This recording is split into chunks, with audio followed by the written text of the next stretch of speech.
गिबियावनो बयखौबो दिनैनि गोदान मोनसे भिडिअआव फिन खेब बरायनानै लाग्रोबाय। दिनैनि बे भिडिअनि गेजेरजों आं नोंथांमोननि सिगाङाव समाजारि बिजोङाव गोसारबाय थानाय कक्राझार जिल्ला दतमा बरागारि गामि, जाय गामिया बड'फा उपेन्द्रनाथ ब्रह्मनि जोनोम गामि, बे गामियाव मोनसे नखरनि हाबायाव हाबानि आहुति मण्डपखौ खाम सिफुंनि महर होनानै आहुति होनायखौ लानानै गोबाङानो बायदि बायदि रावजों सोंखारिदों। बेखौ लानानै नखरनि बिगोमाखौ निमाहा बिनो थाखाय दाबि खालामनायखौबो नुनो मोननाय जादों। बेखौ लानानै कक्राझार जिल्ला ब्रह्म धोरोम आफादा बेनि सायाव माखासे बाथ्रा बुंदों। बेजों लोगोसेनो दुलाराय बाथौ गौथुमनि गाहाय नेहाथारि गणेश दैमारि बिथाङा गोख्रों रावजों सोंखारिनायजों लोगोसेनो थाबैनो रायजो राजानाव निमाहा बिनो खावलायनाय जादों आरो बेजों लोगोसेनो एफआइआर होनायनि बाथ्रा बुंनाय बायदियैनो एफआइआर थिसननायबो जादों। दा गुबै बाथ्राया बेसोदि रायजो राजानि खावलायनाय बायदियैनो नखरनि बिगोमा आरो गामिनि गावबुरा बिथाङा निमाहा बिनायबो जाबाय। दा बुंनो गोनां बाथ्राया बेसोदि निमाहा बिनो थिननायनि उनाव निमाहा बिनायनि उनावबोदि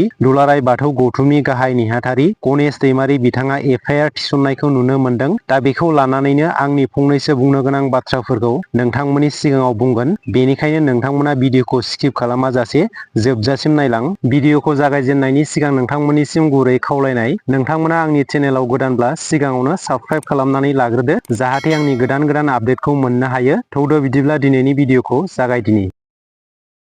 खाम सिफुंनि मण्डप बानायनानै आहुति होनायखौ लानानै गोबाङानो नखर बिगोमाजों लोगोसे गामिनि रायजो राजा आरो अधिष्ठाता बाबा एबा पुर'हितखौ बायदि बायदि रावजों सोंखारिनायखौ नुनो मोननाय जादों। दा आं पुर'हितनि बागै मिथिनो मोननाय बायदिब्ला पुर'हितखौ जबरजस्तियैसो आहुतिखौ सावहोदों। बिथाङा जुलि होनायनि सिगाङावनो हाबानि नखरखौ बुंग्रोखादोंमोन दि माखासे उसुबिदा जागोन होननानै, नाथाय माखासे सुबुङा जेबो जाया आरो जों रिस्क लागोन होनना पुर'हितखौ नारसिनबाय थानायनि थाखाय पुर'हितआ अर लगायनो गोनां जादों आरो पुर'हितखौ जाय मानसिया न'निफ्राय दिखोना लायदोंमोन बे मानसियाबो रिस्क लागोन होननानै यज्ञआव अर लगायहोनाय जादों। नाथाय पुर'हित बाबाया सिगाङावनो बे बाथ्राखौबो बुंग्रोखादोंमोन दि जाबायदि खामनि मण्डप बानायदों बेनि सेरावनो गुबुन मोनसे मण्डप बानायब्रबनानै यज्ञखौ होनो थाखाय रिकुवेस्टबो खालामदोंमोन। नाथाय रावबो बे बाथ्राखौ गनायथि होआखैमोन आरो रायजो राजानि नारसिननायाव पुर'हित बाबाया उफाय गैयै जादोंमोन आरो बिथाङा खाम सिफुंनि मण्डपआव अर लगायग्रोनायनि सिगांनो इसोरनि खाथियाव निमाहा बिग्रोदों होननानै मिथिनो मोननाय जादों। दा बे बाथ्रानिफ्राय जों पुर'हित बाबानि साइडनिफ्राय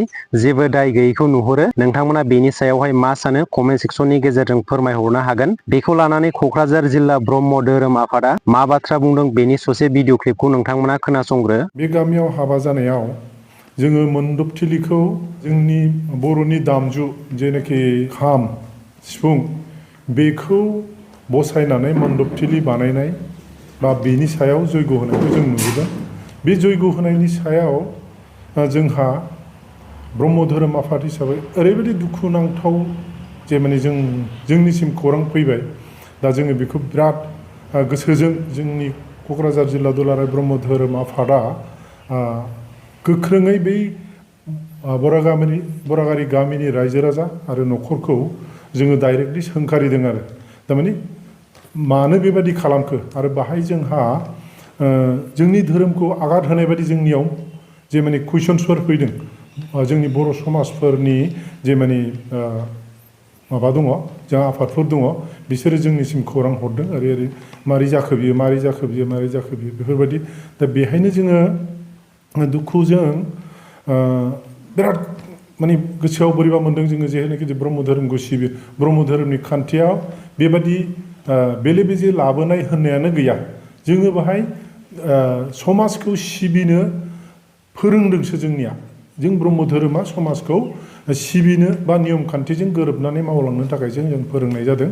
दा बेखौ बै जायनाखि न'खराव जानानै थांबाय आरो जायनाखि पुर'हित जे माने बेखौ दैदेनदोंमोन हाबाखौ, बे पुर'हित बाबायाबो मोनथिनो गोनांमोन जे बियो मानो बेबादि खामनि सायाव बानायखो बेखौ। दा बेथ' बानायनानै होलांबाय, बेहा जयग'आ होनांगौ होनानै थांबाय। नाथाय मेनलि बुंनो थाङोबा बे बै समाव जेब्लानाखि बानायदोंमोन बे खाम सिफुंनि मण्डपखौ, अब्ला समाव बै गामिनि रायजो राजाफोरहा बेखौ एसे माबायाव फैनांगौमोन, बिसोरो साननो हानांगौमोन। बेथ' मोनसे जोंनि बर' हारिनि GI/टेग मोनलायनाय मोनसे दामजु जाहैबाय। बे GI/टेग मोनलायनाय दामजुनि सायाव बबेबा मोनसे धोरोमखौ बा ब्रह्म धोरोमखौ होननांगोन बेहाय आघात होनाय बायदिखौ जों नुदों।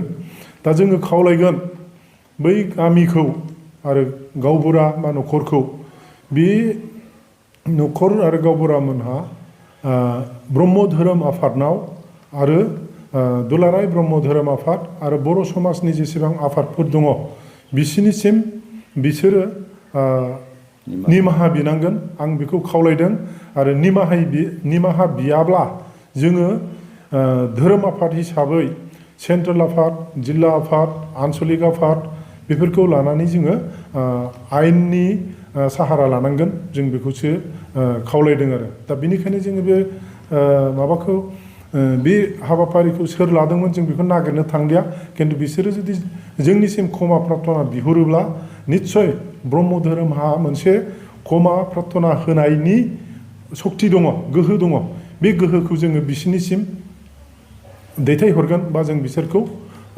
क्षमा बियोबा गनायनायखौ जों मानिनानै लागोन आरो जुदि बिसोरो बे न'खरा बा बे समाजा जुदि उल्था भाबै जुदि माबाफोर बुंबावोबा बा माबाफोर मोनसे सानदोंब्ला जोङो बेनि सायाव निस्सय जों आयेननि माबाखौ लानांगोन आरो दा नोंथांमोना बयबो खोनाखाबाय मा बाथ्रा बुंदों दा बेवहाय दुलाराय ब्रह्म धोरोम आफादा न'खरनि बिगोमाखौ निमाहा बिनो खावलायदों निमाहा बियोब्ला निमाहा होगोन होननानै बे बाथ्राखौबो बुंबावदों दा बुंनो गोनां बाथ्राया बिसोरदि दुलाराय बाथौ गौथुमनि गाहाय नेहाथारि गणेश दैमारि बिथाङाबो न'खरनि बिगोमाखौ निमाहा बिनो खावलायनाय बायदियैनो दायो न'खरनि बिगोमा आरो गामिनि गावबुरा बिथाङा निमाहा बिनाय जाबाय। थांनाय 6 तारिख शुक्रबार खालि आंनि फिसाला गेदेर इयुनसान ब्रह्मनि गोथार जुलि जादोंमोन।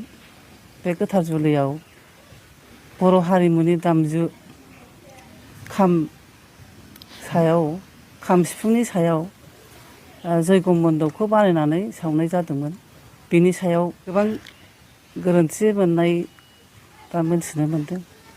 बेनि थाखाय आङो गोरोन्थिनि थाखाय निमाहा बियो। ओमफ्राय आङो दुलाराय बर' हारिमु आफाद दुलाराय बाथौ गौथुम आफाद आरो दुलाराय ब्रह्म धोरोम आफाद आरो गासिबो बर' हारिनि मोनफ्रोमबो आफादफोरनिसिम आङो निमाहा बिनाय थाबाय आरो जाहाथे आङो दा भुल मावफ्लांदोंबाबो इयुनाव जाहाथे रावबो भुल बिदि खालामनो हाया। जाय हौवा गोदान बेनो गावनि गोसोजों बे जिनिसखौ मोजां मोननानै बानायदोंमोन। आंबो नुदोंब्लाबो जेबो अबजेक्सन खालामनाय जायाखै जिहेथु गथ'आ गावनो मोजां मोननानै बानायदों फुरथिनि बे गावनि गोथार जुलियाव जाहाथे गोदान सोरजिथायखौ बयबो नुथों साननानै बानायदों जानो हागौ। बेहाय आं अबजेक्सन होनाय जायाखै आरो बिदि गाज्रि माबा रिउमार जागोन सानाखै भुल जादों सानाखै आरोखि गाज्रि नोजोरजों बानायनाय जायाखैमोन। जिहेथु आंबो बाथौखौनो खुलुमो जेनेबा बर'नि धोरोमखौनो आंहाबो बाथौ मन्दिर दंखायो। मोनसे जिअ'टेक मोननाय सिक्रिटि मोननाय मोनसे आगजु जोंनि बर' हारिनि दा जों जे बे आगजुनि सायावनो जे जोङो जयग' मन्दप होनानै बानायनानै जोङो जयग' होनाय जादों गोथार जुलिखौ होनाय जादों बे जोंना भुल जादों आरोखि उनावहाय जोङो बे भाइरेल जानायाव जोङो क्रिटिसाइज खालामनानै हमदांनो मोनफिनदों आरोखि दा बे भुलनि थाखायनो आङो जे दानि भाइरेल जानाय दुलाराय बर' हारिमु आफाद दुलाराय बाथौ गौथुम आफाद दुलाराय ब्रह्म धोरोम आफाद आरो बर'नि जेसेबांखि माबा आफादफोर थाया मानो बिथांमोननाव आङो गुरैयै खर' गंग्लायै आर'ज गाबो जे बे गोरोन्थिनि थाखाय जोंखौ माने निमाहा होयो आरोखि। दा नोंथांमोना नुनो मोनबाय न'खरनि बिगोमा आरो गामिनि गावबुरा बिथाङा रायजो राजानिसिम निमाहा बिनाय जाबाय। नाथाय बुंनो गोनां बाथ्राया बिसोरदि निमाहा बिनो थिननाय बादियैनो निमाहा बिनायनि उनावबो एफआइआर थिसननाय जाबाय। दा आं बेखौ लानानै बे बाथ्राखौनो बुंनो सानदोंदि न'खरनि बिगोमा आरो गामिनि गावबुराया निमाहा बिबायब्ला बेवहाय एफआइआर थिसननायनि गोनांथि गैलामोन होननानै आं सानो। मानो होननानै बुङोब्ला निमाहा बिनायनि उनाव निमाहा होनो हानायासो देरसिन धोरोम। जुदि थारैनो गोरोन्थिखौ सिमान लानानै गोसो गोथारै निमाहा बिबायब्ला निमाहा होनायनि गेजेरजों एफआइआर थिसननायखौ उइद्र' खालामफिनोब्ला मोजां जागोन होननानै आं सानो। दा नोंथांमोना बेनि सायावहाय मा सानो कमेन्ट सेक्सननि गेजेरजों फोरमायहरदो। दिनैनि भिडिअआ एसेनोसै। लोगो मोनफिनगोन गुबुन मोनसे भिडिअआव। गोजोन्थों।